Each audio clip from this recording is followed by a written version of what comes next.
అదే RTV app వార్తల్ని క్షణాల్లో చదివే అవకాశం ఉంటుంది. ఒక న్యూస్ పేపర్, ఒక టెలివిజన్ ఛానల్ మీ చేతుల్లో ఎప్పుడు. స్వతంత్ర సమరయోధులు భారత సమైక్యత కోసం ఆ రోజు ఏదైతే జనసంఘ్ పార్టీని స్థాపించి ఆ రోజు భారతీయ జనతా పార్టీ కోసం, అదేవిధంగా భారతదేశానికి కిరీటం లాంటిది కాశ్మీర్ ఏదైతే ఉందో 370 ఆర్టికల్ కోసం కాశ్మీర్ మన దేశంలో భూభాగం అని చెప్పి, అదేవిధంగా ఒక దేశానికి ఒకే జెండా, ఒకే ప్రధాని, ఒకే నినాదం ఉండాలనే నినాదంతో తన జీవితం మొత్తం మన దేశానికి అంకితం చేసి హిందుత్వం కోసం కూడా పనిచేయడం జరిగింది.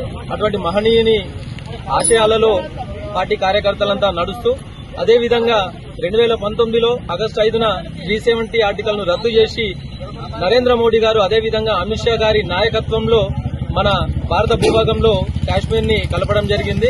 ఈ రోజు భారతదేశ భూభాగం అంతా కూడా అఖండ భారత్ నిర్మాణం కోసము ఎదురు చూస్తా ఉందని చెప్పేసి ఈ సందర్భంగా తెలియజేస్తూ ఉన్నాను. అదేవిధంగా ప్రతి కార్యకర్త కూడా భారతీయ జనతా పార్టీ సిద్ధాంతాల పునాదుల మీద నిర్మాణమై ఉన్నది కాబట్టి అందరూ కూడా సిద్ధాంతాల కోసం పనిచేయాలని చెప్పేసి ఈ సందర్భంగా తెలియజేస్తున్నాను. జై శ్రీరామ్, భారత్ మాతాకి జై. ఈరోజు రామాయంపేట పట్టణ మరియు మండల శాఖ ఆధ్వర్యంలో శ్యామా ప్రసాద్ ముఖర్జీ జయంతి చేయడం జరిగింది. ఇది శ్యామా ప్రసాద్ ముఖర్జీ జనసంఘ్ పార్టీ స్థాపించి అతను 1951లో జనసంఘ్ పార్టీ స్థాపించడం జరిగింది. దాని యొక్క భావాలే ఇప్పుడు భారతీయ జనతా పార్టీ.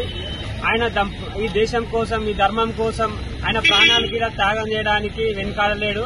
కాబట్టి ఇప్పటికీ ఆయన ఆశయాలతోటే భారతీయ జనతా పార్టీ పనిచేస్తుంది. ఈ ఆశయాలు ఇప్పటికీ భారతీయ జనతా పార్టీ కంటిన్యూ చేసుకుంటూ పనిచేస్తుందని చెప్పేసి తెలియజేస్తున్నాం. భారత్ మాతాకి జై. జై శ్రీరామ్. మరిన్ని వీడియోస్ కోసం ఛానల్ ని సబ్స్క్రైబ్ చేయండి. లేటెస్ట్ అప్డేట్స్ కోసం వాట్సాప్ ఛానల్ ని ఫాలో చేయండి. అండ్ లింక్ డిస్క్రిప్షన్ లో ఉంది.